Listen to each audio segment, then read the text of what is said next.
हनुमान समुद्र पार करायला निघाले, पण मध्येच त्यांना 3 असे अडथळे आले जे त्यांना कायमचं थांबवू शकले असते.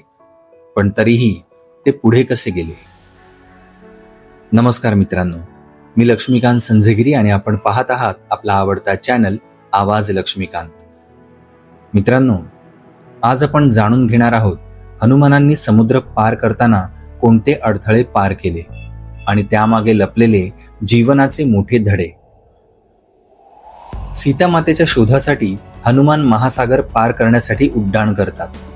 त्यांच्या समोर एकच ध्येय, सीता मातेचा शोध. पण मित्रांनो, प्रत्येक मोठ्या ध्येयाच्या मार्गात अडथळे हे येतातच आणि हनुमानांच्या मार्गातही ते आले. 3 मोठे अडथळे. हनुमान पुढे जात असतानाच त्यांचा मार्ग अडवते सुरसा, नागांची माता, देवांनीच पाठवलेली परीक्षा.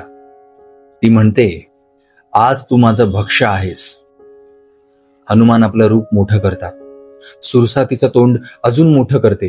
हा खेळ बराच वेळ सुरू राहतो आणि अचानक हनुमान सूक्ष्म होतात. क्षणात तिच्या तोंडात जाऊन बाहेर येतात.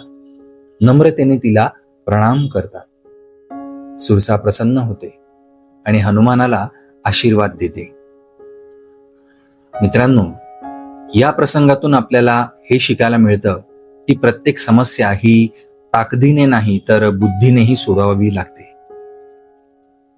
पुढे जात असताना हनुमानांना जाणवतं त्यांचा वेग कमी होतोय, कारण सिंहिका, सावली पकडणारी राक्षसीण, ती त्यांच्या सावलीला पकडते आणि त्यांना थांबवते. यावेळी मात्र हनुमान थेट सामना करतात. ती तोंड उघडताच हनुमान तिच्या आत शिरतात आणि तिचा अंत करतात. मित्रांनो, काही अडथळे असे असतात ज्यांना टाळून चालत नाही. त्यांचा सामना हा करावाच लागतो. हे हा प्रसंग शिकवतो. शेवटी हनुमान लंकेच्या प्रवेशद्वारावर पोहोचतात तर तिथे उभी असते लंकिनी, लंकेची रक्षक. ती त्यांना थांबवते. हनुमान एक जोरदार प्रहार करतात आणि ती जमिनीवर कोसळते. पण पुढच्याच क्षणी ती नम्र होते आणि सांगते, आजपासून लंकेच्या विनाशाची सुरुवात झाली, आणि हनुमानाला लंकेत प्रवेश देते. हा प्रसंग आपल्याला शिकवतो की जेव्हा तुम्ही योग्य मार्गावर असता तेव्हा निसर्गही तुमची साथ देतो. मित्रांनो, ही कथा फक्त हनुमानांची नाही, ही आपल्या सगळ्यांची कथा आहे. आपल्या आयुष्यातही सुरसा येते जी बुद्धीची परीक्षा घेते. सिंहिकाही येते जी शक्तीची परीक्षा घेते आणि लंकिनी सुद्धा येते जी ध्येयाची परीक्षा घेते. पण जर आपण हार मानली नाही तर प्रत्येक अडथळा पार करता येतो.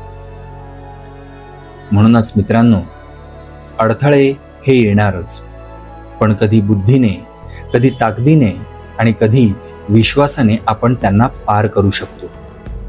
आणि ज्या क्षणी आपण थांबणं सोडतो त्या क्षणापासून यश आपल्या दिशेने येऊ लागतं. मित्रांनो, तुमच्या आयुष्यातला सर्वात मोठा अडथळा कोणता आणि तो तुम्ही कसा पार केलात?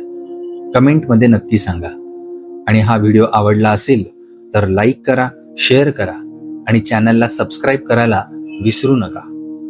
चला तर मग पुन्हा भेटूयात पुढच्या विचारात, पुढच्या आवाजात, आपल्या आवडत्या चॅनल आवाज लक्ष्मीकांत मध्ये. धन्यवाद.